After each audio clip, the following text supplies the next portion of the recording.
긍휼과 은혜가 풍성하시고 사랑과 은혜가 많으시며 신실하신 하나님 아버지, 지난 일주일간 저희를 지켜 보호해 주셨다가 다시 주님께 약정한 이 시간에 나와서 하나님의 말씀 앞에 섰습니다. 주님, 바라옵고 원하오니 주님께서 명하신 대로 저희가 참으로 순종하는 마음으로 진리의 말씀을 올바로 나누어 하나님께 인정받는 일꾼이 되도록 공부하기를 원합니다.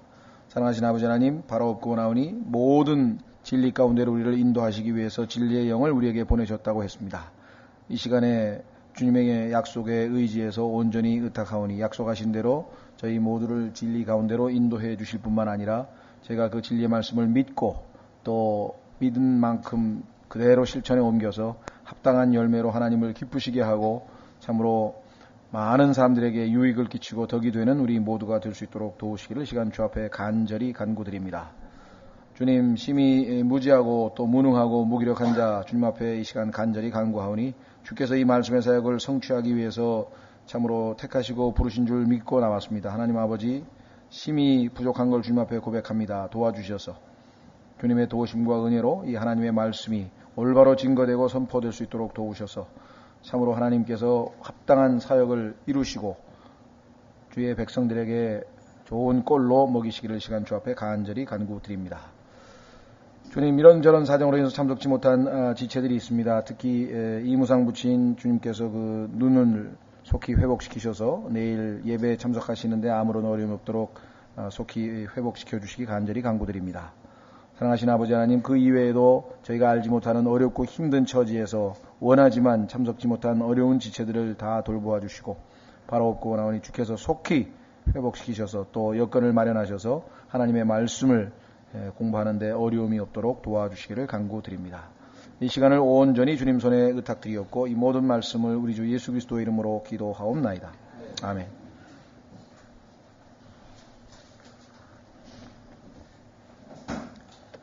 예, 오늘 저희가 고린도 전서 지난번에 9장 24절에서 27절까지 좀 살펴봤는데요. 오늘 10장서부터인데 24절부터 27절까지 좀 보완을 하려고 합니다. 고린도 교회에 말씀드린 것처럼 핵심적인 문제는 이런 여러 가지 외형적인, 죄송합니다. 이거 공부하기 전에 미리 광고를 드려야지. 제가 또 잊어버리고 광고 안 드리면 다음 주, 그러니까 월요일날 제가 지금 미국에 가게 돼서 3주간 9월 16일까지 9월 첫 주죠. 3월, 그러니까 9일하고 2일, 그죠. 2일, 9일, 16일 이렇게 해서 3주간 이 성경학교는 좀 방학을 하게 됐습니다. 그래서 쉬시기도 하시고 또 그간에 배우신 것도 개인적으로 복습도 하시고 그렇게 해서 성경 공부는 9월 23일부터 다시 재개하도록 그렇게 하겠습니다. 그래서 3주간 방학이라는 사실 잊지 마시고요. 혹시 모르고 나오실 분이 계실까요? 걱정이 되는데 내일 광고를 또 해야 되는데 내가 자꾸만 잊어버려가지고 제가 그렇죠. 영어 성경 공부도 그렇죠. 여기다 써놔야 되겠네. 아예.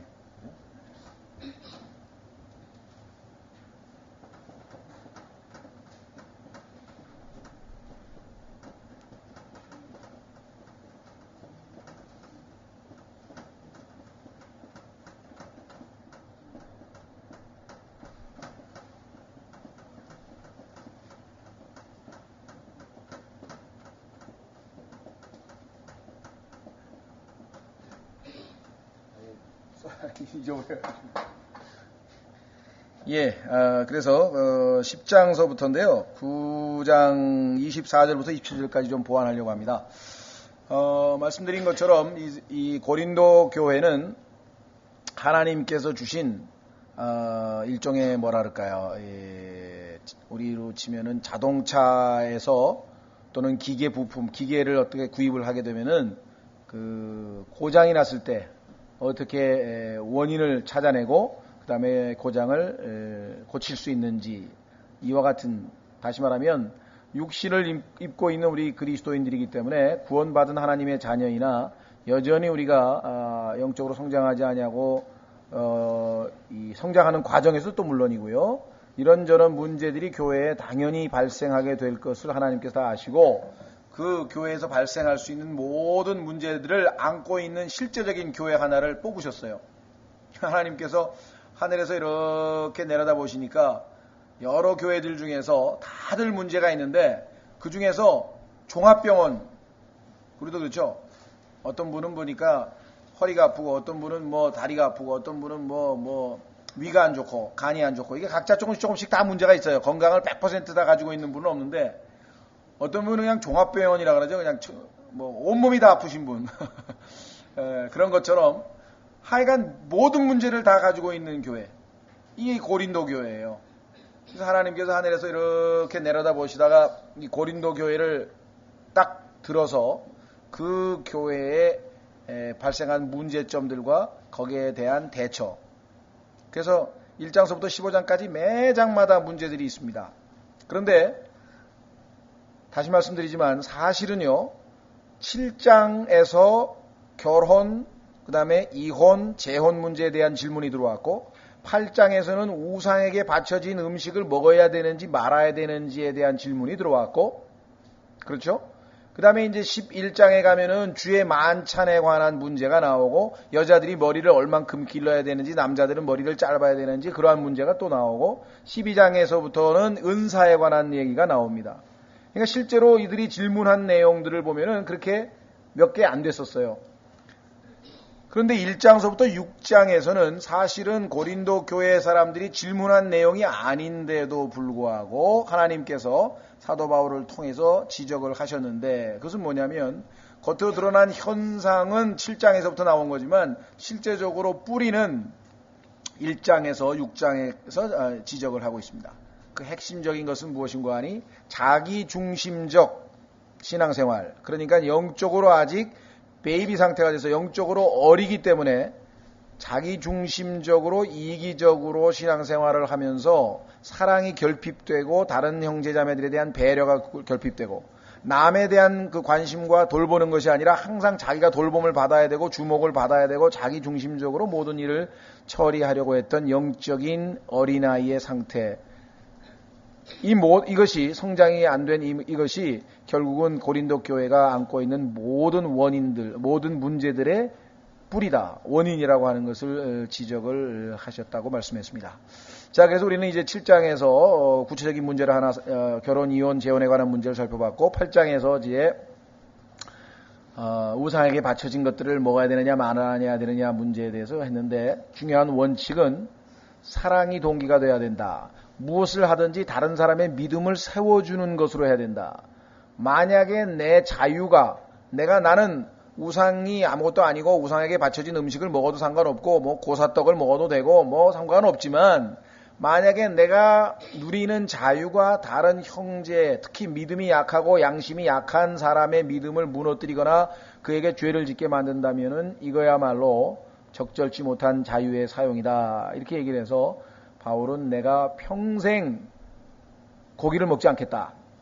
어떤 의미에서 만약에 믿음이 약한 사람이 우상에게 바쳐진 고기를 먹을 때 의심을 가지고 먹어서 죄를 짓게 된다고 한다면 차라리 내가 그 형제들인 데서는 고기를 평생 먹지 않겠다. 자기의 권리를 희생해서 형제를 사랑하겠다. 이렇게 이야기를 했습니다. 그렇죠? 예, 그래서 좀 보시기에 불편하시죠? 제가 이 안경을 이렇게 내려서 지금 책 보는 안경을 안 가져와가지고 할 수 없이 지금 제가 이렇게 겨우 보고 있습니다. 안경을 이렇게 좀 내리고 해서 보니까 조금 보이네요.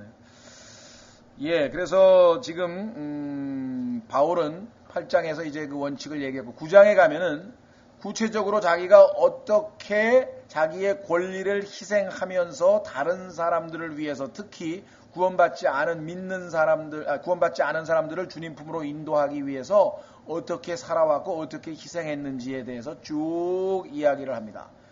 그 중에는 자기가 왜 결혼할 권리가 없겠느냐, 얼마든지 결혼해서 부인을 데리고 다니면서 수발을 받아가면서 밥도 얻어먹어가면서 할 수 있지만 자기가 그 권리를 포기했다고 얘기했고, 또 어디 가서든지 어느 교회에서든지 자기가 소위 말하면 복음을 전한 만큼의 대가를 받아서 그것을 가지고 먹을 권리도 있고 마실 권리도 있지만 그것도 포기했다고 했고, 오히려 자기가 일을 해서 도와줘가면서 복음을 전하게 된 이러한 모든 것들이 다 주님의 복음 증거하는 일에 방해되지 아니하도록. 두 번째는 자기가 하나님 앞에서 받을 상급, 즉 이 땅에서 하나님이 주실 이 땅에서의 물질적인 축복에는 별로 관심이 없다 이게.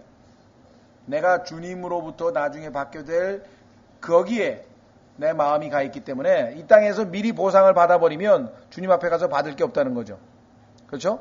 내가 열심히 복음을 전해서 거기에 대해서 형제자매들이 물질적으로 나에게 도움을 줘서 내가 또 그 도움을 받아가지고 또 복음을 전하고 이렇게 할 수 있지만 내가 헌금 받지 아니하고 복음 그거 안 하고 하는 이유는 나중에 주님께서 거기에 대한 보상을 해 주실 것을 바라는 마음에서 믿음으로 그렇게 한다고 이렇게 이야기를 했고, 그 이외에 그는 모든 사람에게 모든 사람처럼 자기가 모든 것을 맞춰서, 왜 그들을 섬기는 자세니까. 그렇죠?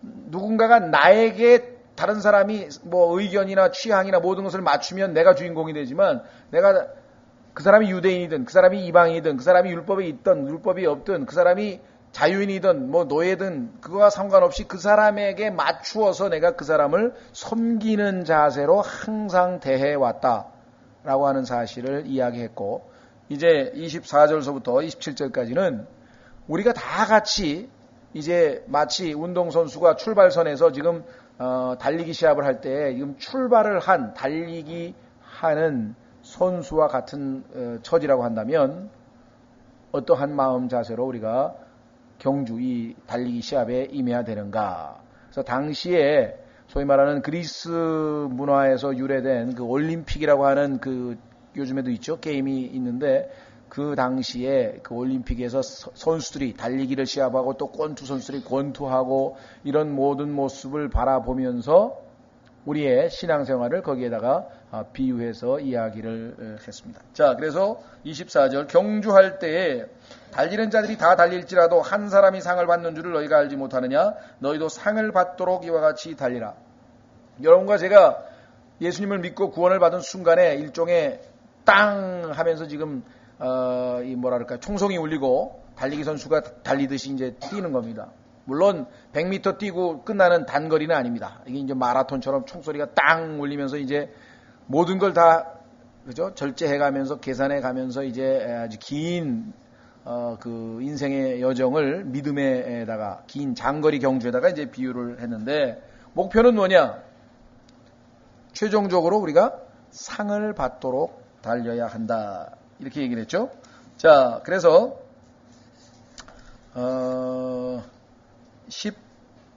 25절 이기려고 애쓰는 자마다, 그러면 상을 받으려면 이겨야 되는데 이기려고 애쓰는 자마다 모든 일에서 절제하나니, 할 거 다 하고 먹을 거 다 먹고 놀 거 다 놀고 쉴 거 다 쉬고 그러고선 운동에서 우승하고 이기는 사람은 없습니다.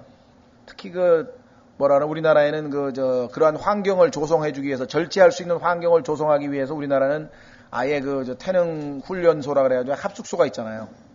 일반적으로 자기가 혼자 개인적으로 생활하는 사람들은 자기가 관리한다는 게 굉장히 쉽지 않잖아요. 친구한테 전화 오죠. 또 뭐 재밌는 일 있죠. 이게 얼마나 힘들겠어요.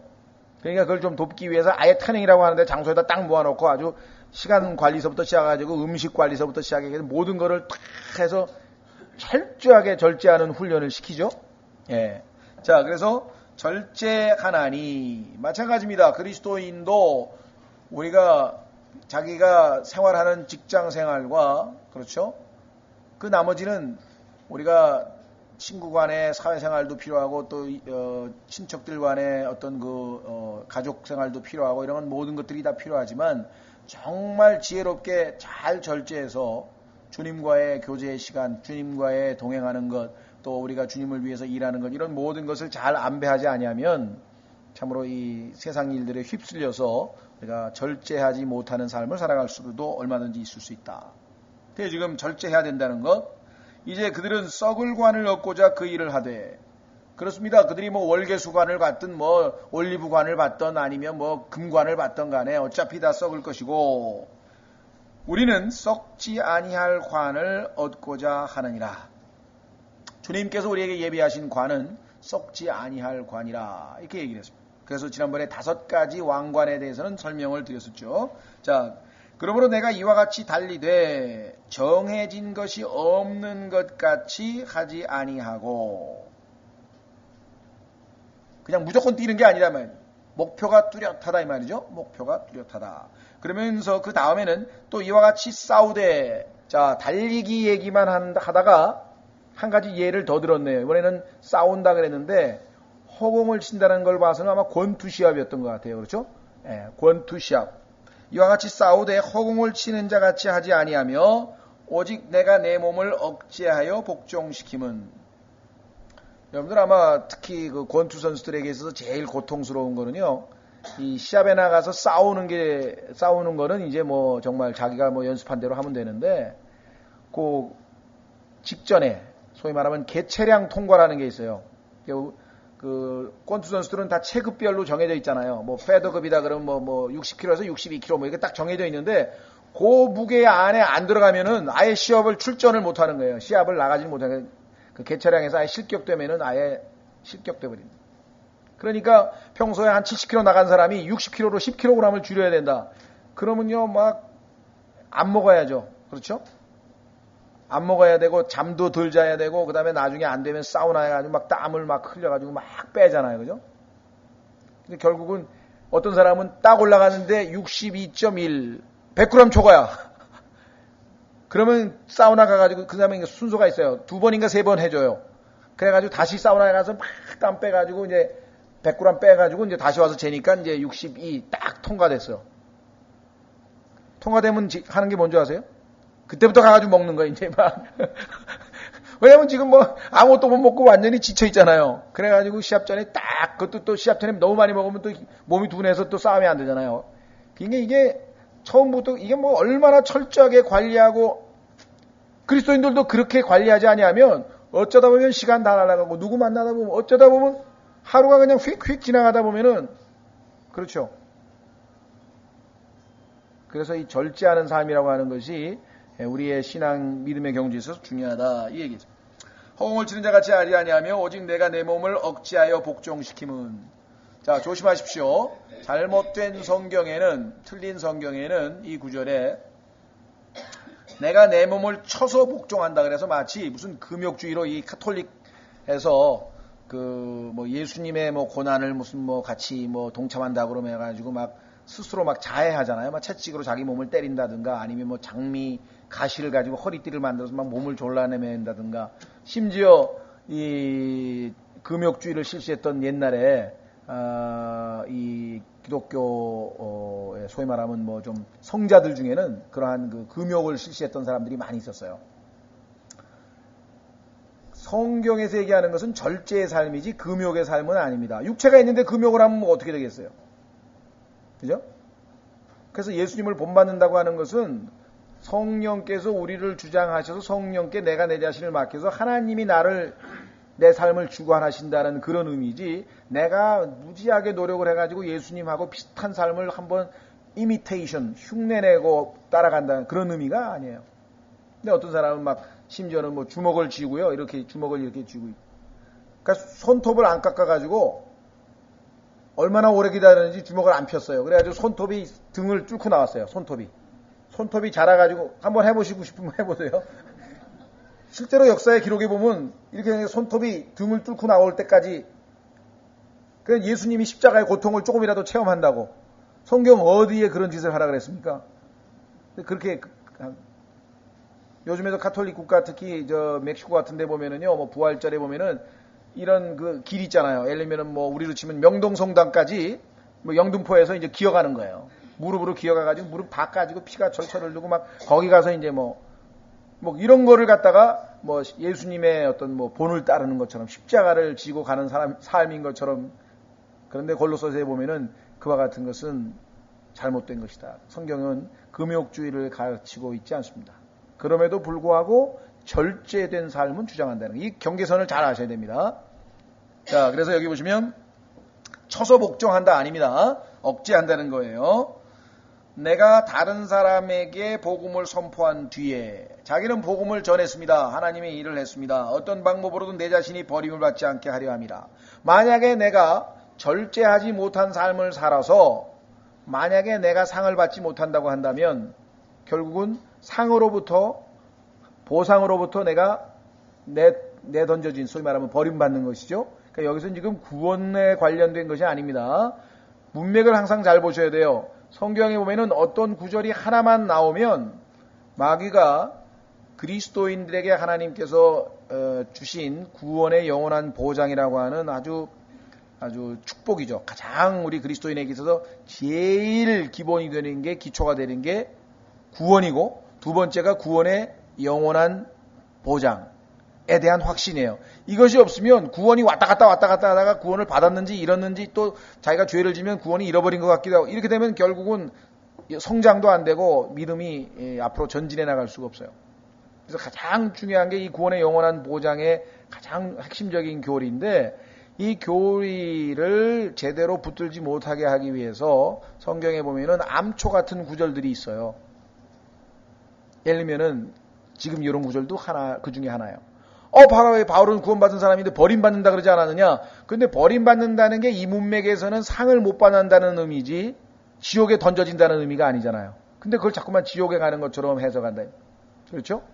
또 끝까지 견디는 자는 구원을 얻는다는 거는 우리가 하나님의 말씀을 올바로 나누어서 보니까 마태복음 24장에 나오는 것은 문맥이 대환란 시대에 해당이 되고 그때의 구원은 혼의 구원이 아니라 지옥에 안 가는 혼의 구원이 아니라 육체적으로 목숨을 잃지 아니하고 살아남는다고 하는 의미의 구원인데 그 문맥과 상관없이 그냥 봐라 끝까지 견디는 자는 구원을 얻는다고 주님이 말씀하셨으면 끝까지 견디지 못하면 구원을 잃어버린다는 뜻이 아니냐 이렇게 얘기를 그렇죠? 그래서 성경 구절까지 막 뜯어 고치는 거예요. 분명히 성경에서는 베드로전서 2장에서 얘기하기를 갓난 아이로서 순수한 말씀의 젖을 사모하라. 이는 이로써 자라나게 하려 함이라. 이렇게 말씀을 하셨는데 구원에 이르도록 이란 말을 첨가시켜서 구원에 이르도록 자라가게 하려 함이라. 이렇게 만들었대요. 아니 이미 구원을 받은 사람이 구원에 이르도록 자란다는 말이 어디 있어요? 그렇죠? 그러니까 성경에 없는 말을 끄집어내가지고 또는 하나님의 말씀에다가 첨가를 시켜서 이 구원의 영원한 보장이라고 하는 확실한 이 기초석을 자꾸 무너뜨리려고 한다 이 말이에요. 이런 암초 같은 구절들이 수십 개가 있어요. 그걸 지금 여기서 다 얘기할 수는 없고 그 중에 요것도 마찬가지 그 중에 하나라고 하는 걸 기억을 해주십시오. 자 그러면은 두 구절만 더 찾아보겠습니다. 성경에서 우리 신앙생활을 뭐 항해 배를 타고 가는 항해에 비유하기도 하고요.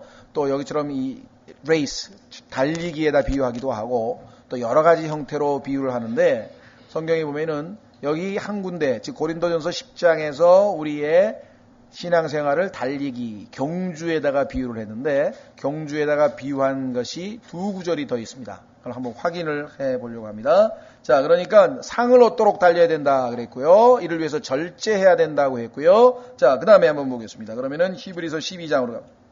히브리서 12장.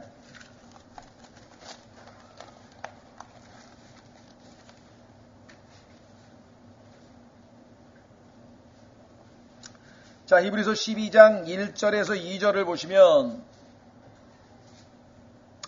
이렇게 하나님께서 말씀하셨네요.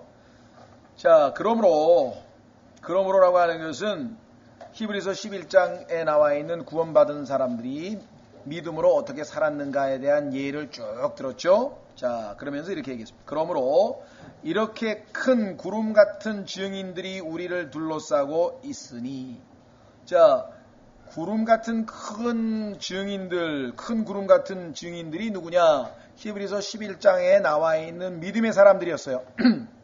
그렇죠?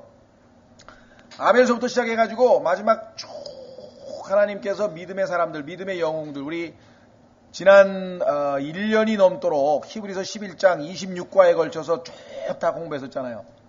그 사람들이 다 누구냐면요. 지금 하늘에서, 셋째 하늘에서 우리를 지금 증인으로서 지켜보고 있는 것이에요. 운동 시합으로 치자면은 관중이에요, 관중.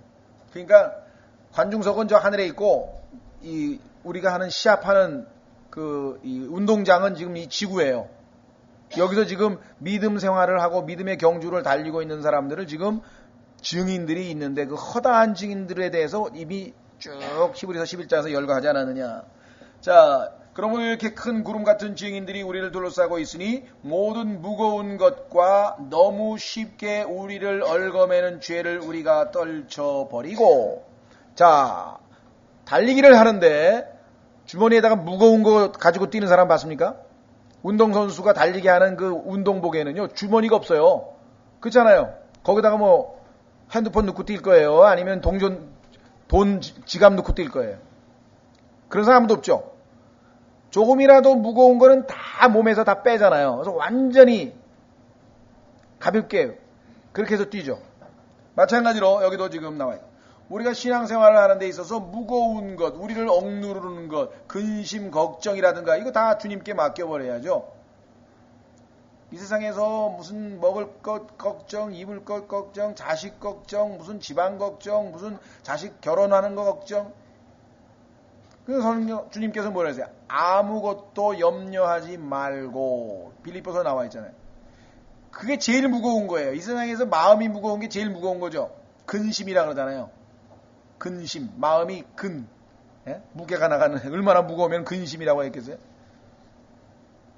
자, 그 다음에 두 번째는 뭐예요? 근심 걱정만 무거운 거냐? 무겁죠. 그 다음에 두 번째는 쉽게 우리를 어떻게 한다고요? 얽어매는 죄. 하여간 죄라고 하는 것은요, 우리를 그냥 완전히 올무에 탁 건드리는 순간에 그냥 짐승이 콱 얽어매가지고 꼼짝달싹 못하게 만들잖아요. 죄도 마찬가지예요. 얼마나 쉽게, 여기 나와 있네요. 쉽다는 말이 정확하게 나와 있죠? 쉽게 우리를 비셋, 아주 얽어매요. 확 포인을 해버려. 그래서 꼼짝달싹도 못하게 만들어버린다. 그러니까 주님을 위해서 믿음의 경주를 하는 사람들은 근심 걱정 무거운 것들을 일단 다 내려놔야 되고, 죄로 말미암아 얽매이지 말아야 되고, 이런 모든 것들을 다 내려놓고, 그게 아까 고린도전서에서 얘기한 뭐하고 연관이 됩니까? 절제와 연관이 되잖아요. 절제. 아까 절제라 그랬죠? 그거하고 여기 말씀하고 연관이 되죠? 같은 맥락에서 말씀이 되죠? 그 다음에 어떻게 하라고요? 인내로 우리 앞에 놓인 경주를 달리며. 인내. 여러분들 아까 마라톤 얘기를 했으니까 아마 가장 인내가 필요한 운동하면 마라톤이 아니겠습니까? 42.195 그 킬로미터를 2시간 넘도록 2시간 반, 3시간 되도록 뛰어야 되니 얼마나 많은 인내가 필요할까 한번 생각해 보십시오. 자, 그래서 여기 지금 우리의 신앙의 경주, 믿음의 경주가 어떠한 태도로, 어떠한 마음 자세로 하는지 지금 답이 전부 다 나와 있네요. 자, 그 다음에 또 하나 있어요. 우리의 믿음의 창시자요 또 완성자이신 예수님을 바라보자. 이 구절을 읽으면 얼마나 감사합니까? 믿음의 창시자가 누굽니까? 예수님. 그러면 여러분과 제 안에 믿음을 주신 분이 누구예요? 예수 그리스도. 그 믿음을 나중에 완성해서 우리로 하여금 영원토록 하나님 아버지와 함께 영원한 행복한 삶을 살게 해주실 분이 누구예요? 예수 그리스도. 창시자도 예수님이고 완성자도 예수님이기 때문에 그 예수님을 소유하면 이미 우리는 뭐예요? 영원히 보장이 된 거예요. 근데 중간에 또 자꾸만 뭐 어떻게 될까봐 두려워하는 것. 지난 시간에 얘기했죠. 요셉이 형들에게 두려워하지 마소서. 두려워하지 마소서. 온전한 사랑을 두려움을 내쫓느니라. 하나님께서 우리를 사랑하신 그 온전한 사랑을 조금이라도 깨닫는다면 두려워해야 될 이유가 전혀 없다는 거예요. 자, 그래서 2절 우리의 믿음의 창시자 또 완성자이신 예수님을 바라보자. 자, 달리기 할 때요. 피니시 라인을 바라봐야 되는 거예요. 땅바닥을 바라보고 뛰면 안 되는 거예요. 달리기 하는 사람들은 특히 장애물 경기, 여러분들 장애물 경기 아시죠? 이렇게 허들. 우리 생각에는 거기에 걸려 넘어질까봐 그거 쳐다보고 뛸 것 같죠? 아니에요. 허들 경기하는 사람은요, 딱 앞에 있는 그 목표 지점을 바라보지 여기 장애물 바라보질 않아요. 마찬가지예요. 우리 그리스도인이 믿음의 생활을 할 때에도 온갖 종류의 장애물이 많이 놓여 있습니다. 그렇죠? 그 장애물을 받아보면 걸려 넘어지는 거예요. 장애물 바라보지 아니하고, 마찬가지 믿음의 창시자여 완성자이신 예수 그리스도, 저 하늘에서 지금 우리를 기다리고 계셔, 피니시 라인에서 지금 우리를 지금 바라보고 기다리고 계신 그 목표 지점, 거기를 향해서 우리가 가는 것입니다. 완성자이신 예수님을 바라보자. 왜? 예수님이 우리의 앞서서 인내의 믿음의 경주를 하신 본을 보이신 분 아니시냐. 여기 나와 있어요. 어떻게 본을 보이셨습니까? 그분께서는 자기 앞에 놓인 기쁨으로 인해 십자가를 견디사. 기쁨. 자기가 십자가에서 죽으시면 어떠한 기쁨이 있을 것인가.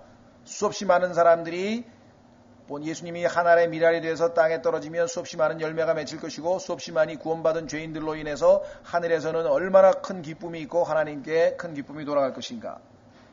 그 수치를 멸시하시더니 이제 하나님의 왕자 오른편에 앉으셨느니라. 마찬가지입니다. 우리에게 기다리고 있는 것은 십자가를 견디는, 그래서 우리가 자기 십자가를 지고 주님을 따르죠. 그 다음에 수치가 우리에게 기다리고 있습니다. 예수 그리스도를 믿는 것으로 인해서 조롱당하거나 멸시당하거나 무시당하거나 그렇게 하는 수치가 기다리고 있습니다. 그러나 그 멸시와 수치와 인내 뒤에는 예수님께서 하나님의 왕자 우편에 앉으신 것처럼 우리에게도 동일한 영광이 기다리고 있다. 그래서 그 예수 그리스도를 바라보고 뛰자. 자, 그래서 성경에 고린도전서 10장에 하나 나와 있고 히브리서 12장에 나와 있고, 자, 하나 더 나와 있습니다. 세 번째, 우리의 신앙을 달리기, 경주에다가 비유한 세 번째 성경 구절은 빌립보서 3장에 나와 있습니다. 빌립보서 3장.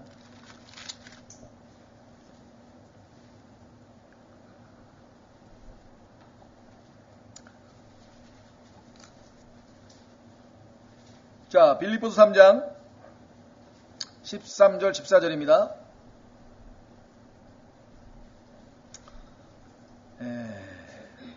우선 12절부터 나는 내가 이미 도달한 것처럼 여기지 아니하며 이미 완전한 것처럼 여기지도 아니하고 다만 그리스도 예수님께서 나를 붙잡아 이루시고자 하신 그것을 붙잡으려고 뒤따라 가노라. 형제들아, 나는 내가 이미 붙잡은 줄로 여기지 아니하고 다만 이 한 가지의 일을 행하나니 곧 뒤에 있는 그것들은 잊어버리고 앞에 있는 그것들을 잡으려고 나아가 그리스도 예수님 안에서 하나님의 높은 부르심의 상을 받으려고 표대를 향해 밀치며 나아가노라. 아까 예수님을 바라본다고 하는 게 예수님이 표대예요. 거길 향해서 뒤는 바라볼 필요 없어요. 그렇죠? 마라톤 뛰는 사람이 한 30km 지점이 와가지고 뒤를 바라보면서 이야 30km나 뛰었네 하고 그런 사람 봤어요? 그게 할 필요 없다. 목표는 지금 도달할 때까지 최종적으로 도착한 그 지점까지 가야 되는 것이 목표죠. 자, 거기에는 높은 부르심의 상, 이것이 아까 고린도전서에 나와 있는 썩지 아니할 왕관이라 그랬죠. 높은 부르심의 상, 썩지 아니할 왕관이 기다리고 있다. 그렇죠? 자, 한 구절 마지막으로 이 경주와 관련지어서 한 가지 더 찾고 다음 10장으로 넘어갑니다. 자, 죄송합니다. 디모데후서 2장. 디모데후서 2장에 보면은요, 구체적으로 우리에게 신앙생활을 무슨 달리기에다가 비유한 건 아니지만 뭔가 이 상을 얻으려면 운동시합, 달리기만은 아니지만 권투시합이 됐든 운동시합이 됐든 간에 뭔가 하여간 이기려면 또 한 가지 조건이 필요해요. 자, 상을 받으려고 달리라. 인내심을 가지고 달리라. 무거운 것을 다 내려놓고 달리라. 죄를 더 떨쳐버리고 달리라. 그렇죠? 여태까지 지금 그 다음에 목표 지점 예수 그리스도를 바라보면서 달리라. 뒤를 쳐다보지 말고 달리라. 지금 우리가 주님을 향해서 믿음의 경주를 하는 여러 가지 지금 중요한 원칙들을 지금 살펴봤는데 그 중에 결코 다른 것들보다도 덜 중요하지 아니한 게 하나 있어요. 많은 사람들이 이 조건을 무시했기 때문에 죽어라고 띄워놓고 상을 못 받는다. 자, 보세요. 디모데후서 2장 5절.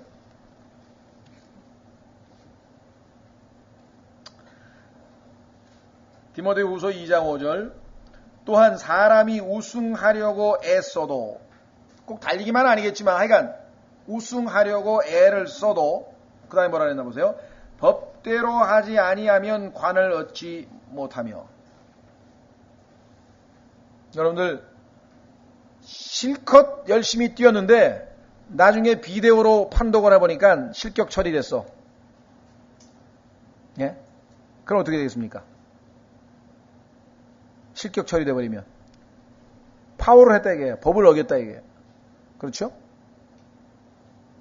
자, 그러니까 우리가 하나님께서 정해진 규칙, lawful인데 법대로 해야만 나중에 상을 받을 수가 있다.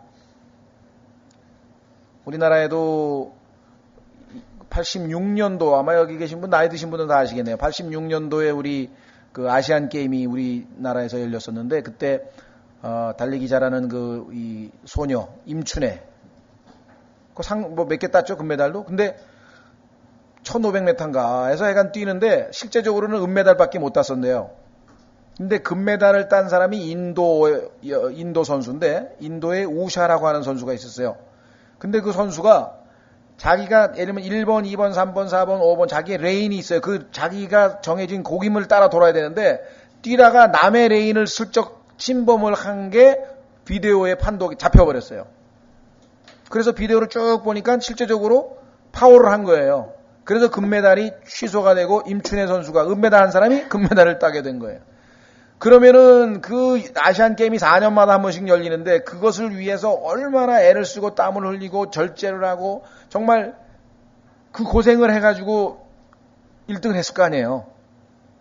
그런데 그 정해진 룰을 어긴 그것 때문에 아무런 보상을 못 받았다. 이 땅에서 예수 그리스도를 믿기 위해서 새벽 기도도 하고 뭐도 하고 막 헌금도 내고 막 열심히 뭐 기도원에도 가고 뭐 그냥 누가 봐도 막 정말 열심히 했어. 주님을 섬겼어. 그런데 하나님께서 주신 법, 하나님의 말씀은 다 어겼어. 그럼 어떻게 된 겁니까?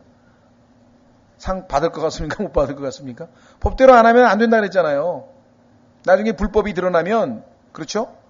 지금 보세요. 바다 이야기, 불법 드러나가지고 돈 다 환수, 이익금 다 도로 환수한대잖아요. 응? 또 우리나라의 88 올림픽 때도 그런 일이 있었어요. 벤 존슨, 캐나다의 벤 존슨이 100m 달리기에서 1등 했죠. 근데 그 다음날 약물 검사를 해보니까 양성 반응이 나왔대. 금지 약물을 먹은 거야. 그렇죠? 예. 그게 지금 금메달 박탈당하고 이렇게 고개 숙이고 막 창피하니까 막 사진 못 찍게 막 얼굴 고개 막 숙이고 창피하니까 그러고 도망갔잖아요. 그래서 우리는 법대로 경기를 해야만 된다. 자, 그래서 우리는 우리의 신앙이 믿음의 경주에 관해서 고린도전서 9장 24절과 27절을 통해서 우리가 아주 다시 한번 우리가 여러분들 한번 스스로 생각해 보셨습니까? 신앙생활 하시면서 내가 지금 시합장에 나온 선수라고 하는 그런 긴장된 인식을 가지고 우리가 신앙생활 합니까? 아니면 느슨하게 그냥 오늘도 하루가 가고 내일도 오고 이렇게 살면 안 된다 이게. 운동 시합에 나간 선수가 그런 사람이 어디 있어요? 얼마나 지금 막 입이 바짝바짝 타고 그냥 막 긴장이 되고 그러잖아요. 물론 우리가 주님 안에서 늘 평강을 누리고 쉬어야 되겠지만 이와 같은 운동선수로서의 긴장이 있어야 된다. 자, 그래서 우리는 이제 9장 24절에서 27절을 마무리 짓고 이제 10장으로 넘어갑니다.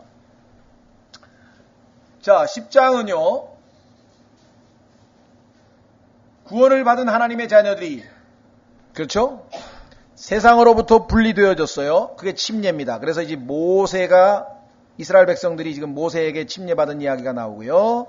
그 다음에 하나님이 주시는 영적 음식, 하나님의 말씀을 공급받아요. 그 다음에 성령님, 영적 음료를 또 우리가 공급받아요. 그러면 하나님께서는 믿음의 경주를 할 수 있도록 모든 환경과 모든 축복과 모든 능력을 다 제공해 주셨는데 이 사람들이, 이 구원받은 하나님의 자녀들이 하나님을 기쁘시게 하지 못하고 하나님을 기쁘시게 하기 위해서 우리를 구원했다 그랬는데 하나님을 기쁘시게 하지 아니하고 하나님을 불쾌하게 한 사건들이 구약 성경에 많이 기록되었는데 그것을 왜 하나님께서 그렇게 기록을 해 놓았느냐?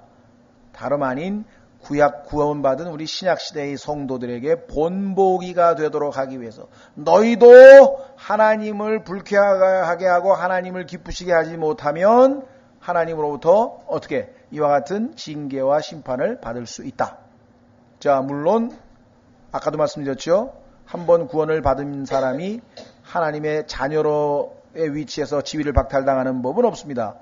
다시 지옥에 갈 수는 없어요. 그렇죠? 그러나 하나님께서 주시고자 하는 축복을 받아 누릴 수가 없다 이 말이에요. 하나님께서 축복을 주시려고 한다고 한다면 그에게 상응한 조건이 갖춰져야 돼요. 그런데 그 조건을 갖추지 않고, 자, 여기 나와 있어요. 어떤 것들이 하나님을 불쾌하게 했는가, 그 예가 나와 있습니다.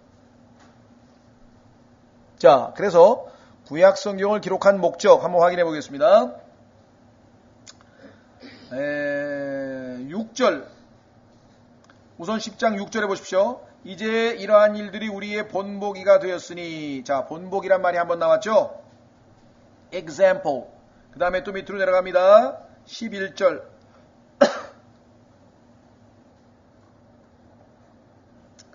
이제 이 모든 일은 그들에게 본보기로 일어났으며, 여기 또 나와 있죠. 본보기. 그렇죠? 자, 여기 example이라고 하는 말, 그 다음에 insample이라고 하는 말, 여기 두 번 나와 있죠? 자, 그 다음에 11절 끝부분 보세요. 또 이 모든 일은 그들에게 본보기로 일어났으며 또 그것들은 세상의 끝을 만난 우리를 훈계하기 위해 기록되었느니라. 자, 우리를 훈계시켜서 우리로 하여금 바로잡아주기 위해서 지금 구약 성경을 기록을 했다. 그렇죠? 자, 다시 한 구절 더 갑니다. 로마서 15장. 자, 구약 성경에 나와 있는 예가 지금 줄줄이 쭉 나와 있는데 하나님께서 왜 구약 성경을 기록해 놓으셨는가? 그 구약 성경의 기록 목적, 본보기가 되어서 우리로 하여금 훈계를 받도록 하기 위했다. 자, 또 한 가지, 하나님께서 그럼 훈계만 해주시느냐? 아니에요. 만약에 우리가 구약에 있는 이스라엘 백성들처럼 광야에서 고생을 하고 어려움을 겪는데도 불구하고 믿음으로 승리해 나면 그때는 뭘 또 하나님께서 주시고자 하는가? 자, 로마서 15장으로 가보십시다. 로마서 15장 4절.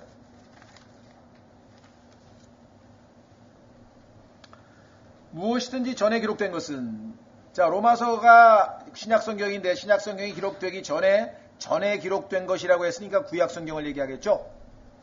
신약성경이 기록되기 전에 기록된 것이라 했으니까요. 무엇이든지 전에 기록된 것은 우리의 배움을 위하여 기록되었으니. 아, 여러분들 본보기가 있으면 배우기 쉽죠? 그렇죠? 왜 뭐라 그러나요? 우리 태권도 같은 거 배울 때 사범들이 그 아이들 가르쳐주기 위해서, 쉽게 가르쳐주기 위해서 어떻게 합니까? 항상 말로만 설명해 주는 게 아니라 실제로 시범을 보여주잖아요. 시범을 보여주면 애들이 딱 보고 있다가 그거 그대로 하면은 따라 배울 수 있잖아요. 그렇죠? 그 본보기, 그거에 뭐예요? 그 배움을 위해서 본보기가 됐다 이 말이죠. 자, 그 다음에 배움을 위하여 기록되었으니 이것은 우리가 성경 기록들이 주는 인내와 위로를 통해. 아하, 구약시대에도 하나님의 백성은 이와 같은 어려움 가운데서도 믿음으로 승리하고 이겨냈구나. 하나님께서는 이렇게 고난당하는 어려운 처지에 있는 자신의 백성들을 결코 그냥 두지 아니하시고 하늘에서 만나를 내려 먹이시고 메추라기를 주셔서 먹이시고 돌보시고 입히시고 다 철저하게 하나님께서 그렇게 보살피셨구나. 이와 같은 것을 읽을 때 우리에게 큰 위로가 되겠죠. 그리고 인내심이 생길 거 아니에요. 내가 주님께서 곧 이 문제를 다 해결하실 때까지 끝까지 어떻게 인내해야 되겠다. 자, 그러니까 구약성경의 기록 목적이 여기 나와 있는 그런 배우게 하도록 인내와 위로를 통해서 우리도 소망을, 하나님이 해결하신다는 소망을 갖게 하려 함이라. 이렇게 얘기했죠. 자, 그래서 우리는 다시 이제 고린도전서로 와서 이제 훈계를 받을 것이 있으면 훈계를 받고 인내를 얻을 수 있으면 인내를 얻고, 위로를 얻을 수 있는 것은 위로를 얻고, 그렇게 해야 되는데, 고린도전서에 나와 있는 내용은 주로 훈계예요. 왜냐? 잘 못했으니까. 그렇죠? 잘 못했기 때문에. 자, 뭘 잘못했나 한번 보겠습니다. 자, 고린도전서 10장. 또한 형제들아, 나는 이것을 너희가 모르기를 원치 아니하노니. 자, 형제들아 하고서 모르기를 원치 아니하노니 하면서 우리 조상들 하니까 우리가 누굴 얘기하는 거예요? 유대인들을 이야기하고 있구나. 그렇죠? 왜 그랬는가? 사도행전에 가보면은요, 이 고린도 교회에 있는 그리스도인들은 거의 대부분이 유대인 출신들이 많았습니다. 유대인 출신들이. 물론 나중에 이방인 출신도 들어오고 했겠지만 초반에 바울이 가서 사도행전 18장에 보면은 복음을 전했을 때는 항상 바울은 어떻게 전했습니까? 로마서 1장에 나오면은 먼저는 유대인에게요. 그 다음에 이방인에게로다. 그잖아요. 하나님께서 복음을 전할 때 맨 처음에 어디서 전하라고 했습니까? 사도행전에서 예루살렘과 유대와 사마리아와 땅끝까지 가서 나의 증인이 되리라 했잖아요. 그러니까 항상 하나님께서는 1순위가 누구예요? 유대인이에요. 그래서 바울은 어디를 가든지 항상 유대인들이 모여있는 회당에 가서 먼저 복음을 전하고 유대인들이 막 박해를 하고 핍박을 하고 괴롭히면 그 다음에 이방인들에게 복음을 전해요. 그렇죠? 자, 그래서 여기 보시면 이제 주로 유대인이라고 하는 증거를 금방 찾을 수 있잖아요. 왜? 바울이 유대인을 염두에 뒀으니까 우리 조상들이라고 하는 말을 썼지, 이방인들은 우리 조상이고 뭐고 아무것도 모르잖아요. 그렇죠?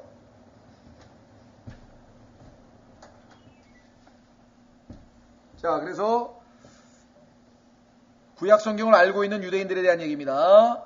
또한 형제들아, 나는 이것을 너희가 모르기를 원치 아니하노니 곧 우리 조상들이 다 구름 아래에 있고.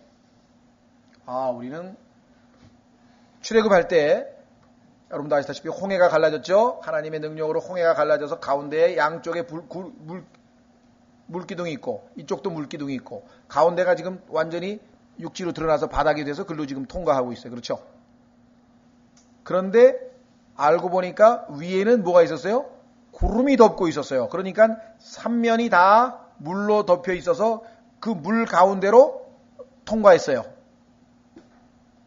자, 우리가 물속에다가 사람을 어떻게 해야 돼요? 쑥! 이번에 이제 수련회 가셔서 침례 받는 거 보셨죠? 쑥! 물속에 들어갔죠? 물에 완전히 잠겨버린 거죠. 일어났죠. 그래서 이 침례라고 하는 용어 자체는 뭐냐면은 잠긴다는 거예요. 완전히 푹.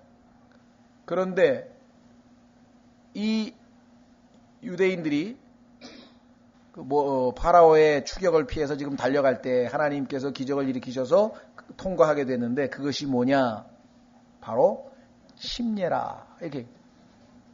자, 출애굽 사건을 여러분 잘 아시죠? 어떻게 해서 이스라엘 백성들이 나가게 됐습니까? 10번의 재앙 끝에 드디어 완악한 파라오가 이제 졌죠. 하나님 앞에 이제 손 들었어요. 장자를 다 죽었으니까, 장자가 다 죽고 짐승까지 다 죽었으니까. 그때 유대인들은 하나님께서 이스라엘 백성들은 문설주와 양 임방에다가 세 군데에다가 피를 발라가지고 유월절 어린 양을 죽여서 피를 발릴 때 죽음의 사자가 지나가죠. 그렇죠? 자, 그래서 예수 그리스도의 보혈을 통해서 구속을 받은 하나님의 백성은 그 다음에 해야 될 일이 뭡니까? 자, 구원, salvation이라고 하는데 구원이 이루어진 다음에 첫 번째 해야 될 것은 뭐냐면 separation이에요. 분리예요, 분리. 이집트라고 하는 세상에 머물러 있으면 안 돼. 세상으로부터 어떻게 돼요? 분리하는데.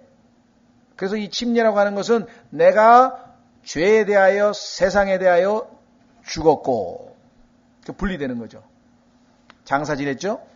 부활할 때에는 이제 의에 대하여 하나님에 대하여 산 자로서 그것을 우리가 만천하에 간증하고 알리는 것처럼 여기도 이스라엘 백성들도 지금 세상으로부터 분리하기 위해서 하나님께서 갑니다. 자, 그렇죠? 그래서 모두가 구름과 바다 속에서 모세에게로 침례를 받고 이렇게 나와 있네요. 모두가 바다를 지나가며 모두가 구름과 바다 속에서 모세에게로 침례를 받고 4절, 3절 모두가 같은 영적 음식을 먹으며 하늘에서 하나님께서 실제로 만나를 내려줬는데 그것이 이제 성경에 보면은 천사의 음식이라 그랬어요. 천사의 음식. 하나님께서 천사들이 먹는 걸 갖다가 주셨다 그랬는데 좀 이따 한번 찾아보고 시편 78편에 나오는데요. 자, 네 번째. 모두가 같은 영적 음료를 마셨느니라. 이스라엘 백성들이 목마르다고 막 불평불만을 했을 때 하나님께서 모세를 통해서 반석을 지팡이를 가지고 내리치라고 말씀하셨고 그 반석에서 물이 나왔죠. 그런데 그것은 우리가 성령을 받게 될 그 영적인 음료에 해당이 된다 그랬어요. 자, 그러면은 영적 음식을 먹으면 모두가 같은 영적 음료를 마셨느니라. 그들이 자기들을 따라가던 영적 반석으로부터 마셨나니 그 반석은 그리스도였느니라. 그런데 이와 같이 하나님께서 구원은 이루어졌습니다. 세상으로부터 침례를 통해서 하나님께서 분리시키셨습니다. 그리고 그들에게 이제는 육적인 생활이 아니라 영적인 음식을 주셨습니다. 영적인 음료를 주셨습니다. 그러면 하나님께 기쁨을 드리기 위해서 주님을 잘 섬겼어야 했는데 결과는 어떻게 됐는가? 5절. 그러나 하나님께서 그들 가운데 많은 사람들을 매우 기뻐하지 아니하셨으므로 그들이 광야에서 쓰러졌느니라. 이제 이러한 일들이 우리의 본보기가 되었으니 왜 이스라엘 백성들이 이와 같이 하나님으로부터 하나님을 불쾌하게 해서 결국은 쓰러졌는데 그것이 우리의 본보기가 되었으니 이것은 그들이 탐한 것 같이 우리가 악한 것들을 탐하지 아니하게 하려 함이라. 하나님이 주신 것은 좋은 것들입니다. 모든 축복들 하나님이 주신 건 좋은 거였는데 그 좋은 것을 좋은 것으로 알지 아니하고 악한 것을 탐했어요. 또 구체적으로 여러분들 아마 출애굽기에 보면은 하나님께서 하늘에서 만나를 내리셨는데 만나 지겹다. 너무너무 똑같은 거 그래서 이집트에서 먹던 고기 부추 하면서 그냥 그 세상에서 먹던 음식에 대해서 아주 다시 그걸 먹고 싶다고 이렇게 얘기했죠. 뭘 상징합니까? 하나님께서 우리에게 주신 하나님의 말씀, 하나님과 함께하는 삶은 육신의 욕망이라고 하는 관점에서 봤을 때는 너무나 재미없는 삶이에요. 그렇죠? 한번 생각해보세요. 직장 가서 열심히 일해요. 그 다음에 집에 와서 남들은 무슨 재밌게 놀러도 가고 뭐도 하고 막 그러는데 그리스도인들은 그 생활에서 어떻게든지 예를 들면 일요일날 교회와 수요일날 교회와 토요일날 교회와 또 매일 성경 읽어 전도지 나눠주려고 뭐를 해 또 기도해. 세상 사람 말대로 뭔 재미로 사냐 이게. 근데 사실은 이게 더 큰 재미고 겉은 기쁨이죠. 영적으로 어린 사람이니까 그게 뭔지를 모르니까 너무 지겹다. 그 성경 또 얘기하고 설교 또 나오고 성경 공부 또 나오고 기도를 들어봐도 그 기도가 그 기도인 것 같고 옛날에 친구하고 놀고 재밌게 술 마시던 그게 더 좋았는데 이건 똑같은 거예요 지금. 이런 생각을 하고 있었던 거라는. 자, 그래서 하나님께서 기뻐하지 아니하셨다 이렇게 얘기를 했고요. 그 다음에 7절 그들 가운데 어떤 자들과 같이 너희는 우상 숭배자가 되지 말라. 심지어는 우상 숭배자가 되었다. 이것은 기록된 바 백성이 앉아서 먹고 마시며 일어나서 뒤놀더라 한 것 같으니라. 출애굽기 32장 나중에 한번 찾아보죠. 이들이 우상 숭배했던 모습. 자, 그 다음에 8절 그들 가운데 어떤 자들이 음행하다가 하루에 23,000명이 쓰러졌으니 우리는 그들과 같이 음행하지 말자. 23,000명을 하나님 앞에 하나님께서 하루에 한 번에 치셨네요. 그렇죠? 성경에 보면은 나중에 찾아보겠습니다만은 실제적으로 보면 24,000명이 죽었어요. 어떤 사람이 성경이 모순된다. 왜? 여기는 23,000명이 죽었다 그랬으니까. 그런데요, 하나님은 절대로 실수하시는 법이 없어요. 여기 뭐라고 되어 있습니까? 하루에 23,000명. 하루에 23,000명 죽고 나머지 며칠인지 모르지만 하여간 그때 또 죽었어. 그래서 24,000명 총. 여기는 하루에라고 딱 단서가 붙어 있는데 그것도 모르고 성경이 모순된다. 그렇게 서두를 이유가 없습니다. 하나님은 절대로 우리와 같이 빈틈이 없으신 분이에요. 그 다음에 음행에 관한 것. 어떤 분들이 그래요. 가만히 있어봐. 그러면 나는 악한 것을 탐한 것도 없고 우상 숭배한 것도 없고 음행한 것도 없다. 그럼 내가 그리스도인이 된 이후에 상당히 괜찮은 것 같은데, 그 다음 보십시오. 또한 그들 가운데 어떤 자들이 그리스도를 시험하다가 뱀들에게 멸망을 당하였으니 우리는 그들과 같이 시험하지 말자. 글쎄, 내가 하나님을, 주님을 시험했다? 그것도 별로 없는 것 같은데 하는 분들이 계실지 모르겠어요. 자, 그 다음에 이제 보세요. 여기까지 오면은 10절에 오면 이제 아무도 벗어날 수 없는, 누구나 다 해당이 되겠죠. 10절. 또한 그들 가운데 어떤 자들이 불평하다가 파멸시키는 자에게 멸망을 당하였으니 너희는 그들과 같이 불평하지 말라. 자, 이 불평이라고 하는 단어는요, 여기 murmur이라고 하는 단어인데요, 사실 직역을 하면 중얼대는 거예요. 중얼대다가, 쑥은대다가. 예? 불평이라는 단어는 사실 complain이라고 또 따로 있어요. 근데 하여간 쑥은대고 중얼대는 거예요. 여기까지 오면 글쎄 나도 좀 그랬지. 그런데요, 하나님께서는요, 여기 나와 있는 음행, 하나님을 시험함, 그 다음에 악한 것을 탐함, 그 다음에 우상숭배, 이거하고 중얼거린 거하고 똑같은 죄로 취급하신다는 사실을 여러분들 아셔야 됩니다. 나는 그래도 엄청나게 큰 죄는 저지른 적이 없지. 그저 가끔가다 하나님 앞에 하나님 너무하십니다 하고 한 두어 번 기도할 때 그것밖에 없는 것 같은데. 근데 하나님 보시기에는 그게 뭐예요? 똑같은 우리의 죄악된 육신에서 나왔기 때문에 우리가 볼 때는 이건 엄청나게 큰 죄고 요거는 조그만 죄인 것 같죠? 아니에요. 하나님 보시기에 다 똑같은 죄라는 사실 여러분들이 아셔야 돼요. 우리는 겉보기에 음행, 이거 엄청난 죄를 졌다. 불평, 오늘 목사도 왜 지난주에 한 설교하고 비슷한 설교를 또 해가지고 재미없게 하냐. 정말 너무하네. 뭐 이런다든가. 그렇죠? 오늘 그 형제 정말 기도하는데 한 3분이면 될 거 왜 15분. 정말 오늘 정말 너 짜증나. 요즘에 이제 어린애들이잖아요. 요즘에 지하철 타가지고 애가 뭐라 그러면요. 짜증나요. 초등학교 애들 막 말만 걸면 짜증난다 그래. 짜증나는데, 여러분들 밥 먹으면서 이 반찬이 이게 뭐야? 누구한테 불평한 겁니까 이게 지금? 그거야 내가 언제 하나님한테 불평한 겁니까? 저 교회에서 그 반찬 하시는 분들한테 한 얘기죠. 그런데요, 나중에 보면 알지만 하나님께서 그래요. 모세야, 그들이 불평한 것은 너에게 한 것이 아니고 나에게 한 것이로다. 모든 죄, 결국은 그게 뭐예요? 왜 하나님께서 하필이면 저런 사람, 요리도 못하는 사람 시켜가지고 오늘 반찬이 이 모양이야. 난 정말 맛없게 먹었네. 이렇게 된. 그럼 결국은 누구한테 가는 거예요? 하나님 앞에. 지난번에도 얘기했죠. 이 날씨가 왜 이렇게 더워? 그 뭐예요? 하나님이 나를 왜 이렇게 괴롭히냐 이 말이에요? 우리 입에서 나오는 얘기는 사실은 다 하나님이 듣고 계신 거예요. 그렇죠? 자, 그래서 어떻게 됐는가 보십시오. 파멸시키는 자에게 멸망을 당하였으니 너희는 그들과 같이 불평하게 하지 말라. 여기 나와 있는 이런 것들을 하나님이 결코 기뻐하시지 않는다 이렇게 얘기를 했습니다. 그러니까 고린도 교회 사람들은 구원을 얻었어. 세상으로부터 하나님이 분리시키셨어. 그것도 막 파라오가 이 마귀가 잡으러 쫓아오는데 하나님께서 자 한번 보세요. 어떻게 됐나? 두 구절만 찾고 좀 쉬었다가 해야 되겠네요. 여기 한 구절만 찾으면 되겠네요. 여기 지금 3, 4절 보세요. 모두가 같은 영적 음료를 마셨느니라 그들이 자기들을 따라가던 영적 반석으로부터 마셨나니. 따라갔으니까 예수님께서 그들의 뒤를 항상 적으로부터 분리시킨 거죠. 그렇죠?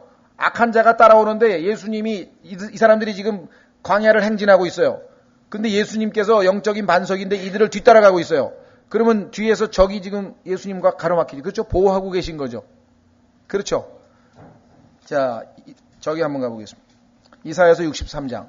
이사야서 63장에 가면요. 예수님이 또 앞장서고 계셔요. 저는 처음에는 모세가 앞장선 줄 알았어요. 그리고 예수님은 뒤따라가셨구나. 나 이렇게 생각했거든요. 왜? 근데 성경에 보니까 아니야. 알파와 오메가 되시는 분께서 앞장서신 분도 예수님이셨어. 다만 모세는 눈에 보이는 지도자였을 뿐 실제적으로는 예수님이 앞장서셨다. 이스라엘 백성 가는데. 위로가 되십니까? 여러분과 저의 믿음의 생활, 여러분과 제가 지금 신앙생활을 위해서 믿음의 경주를 달리고 있는데 예수님께서 앞장서시고 예수님께서 뒤에 서 계셔. 예?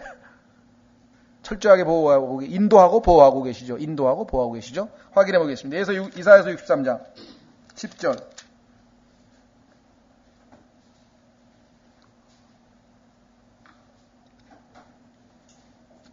자, 이사야서 63장 10절 찾으셨습니까? 예. 그러나 그들이 반역하여 그분의 거룩한 영을 괴롭게 하였으므로 그분께서 돌이키사 그들의 원수가 되셔서 친히 그들과 싸우셨느니라. 지금 이스라엘 백성에 대한 얘기죠. 그런데 죄송합니다. 그때 그분께서 이스라엘 백성들의 원수가 되셨는데 그분께서 옛날에 이스라엘 백성들과 첫사랑을 하시던 시절, 이스라엘 백성들이 하나님을 처음으로 알아서 정말 구원을 얻고 막 6월절 어린 양, 그다음에 파라오를 심판하시고 막 그래서 그냥 소고치고 북치고 막 얼마나 춤을 추고 기뻐했어요.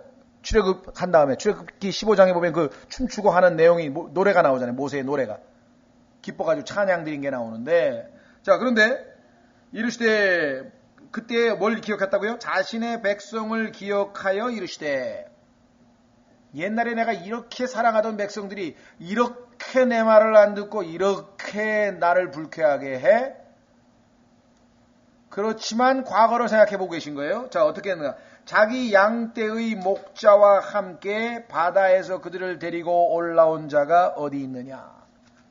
이 목자가 누군가? 우리 생각에는 모세 같죠? 자, 뒤에 보면 모세가 아닙니다. 보세요. 그 속에 자기의 거룩한 영을 둔 자가 어디 있느냐? 목자, 거룩한 영을 가지고 계셨던 분, 그분이 누구냐? 예수 그리스도셨어요. 뒤에 따라하던 반석 예수 그리스도셨어요. 어떻게 알 수 있는가 보세요. 12절. 자기의 영광스러운 팔과 함께, 그 다음에 또 뭐라 그랬어요? 모세의 오른손으로 그들을 인도하고.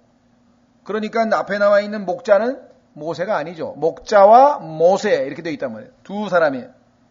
자, 그들을 인도하고 친히 영존하는 이름이 되려고 그들 앞에서, 아까는 뒤에서 따라간다 그랬죠. 영적 반석이신 예수 그리스도께서 이스라엘 백성들을 따라가셨다 그랬는데 이번에는 뭐라 그랬어요? 앞에서 물을 갈라지게 한 자가 어디 있느냐? 우리는 안 보였지만 예수 그리스도께서 친히 앞에서 물을 가르고 가신 거예요. 그래서 물이 갈라진 거예요. 제사장들이 요단강도 발을 하나 딱 내디디는 순간에 쫙 갈라지기 시작했죠. 뒤따라왔죠. 예수님께서 홍해에서 먼저 목자로서 이들을 인도하기 위해서 발을 디디고 가셨다는 거예요. 그러니까 성경 한 군데만 보면 안 돼요. 한 군데만 보면 모세가 앞장섰고 예수님은 이들을 보호하기 위해서 영적 반석으로 이들을 뒤따라 가셨구나. 아니에요. 보니까 예수님이 앞장서고 예수님이 뒤에 서셨어. 불기둥이고 구름기둥이고 다 예수님이셔요. 알파와 오메가, 전능하신 분이에요. 완벽하게 자신의 백성을 그 누구도 해칠 수 없이 완전히 보호하고 계신다 그랬잖아요. 그렇죠? 예. 자, 그래서 여기 보시면은,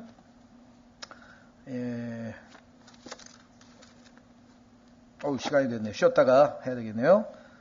이 디모데 후서에서도 보면은 바울이 자신을 이제껏 보호하시고 보호하고 계시고 앞으로도 하늘 왕국에 갈 때까지 보존하시는 분이라고 예수 그리스도의 그러한 사역을 언급하고 있습니다. 좀 쉬었다가 계속해서 하겠습니다.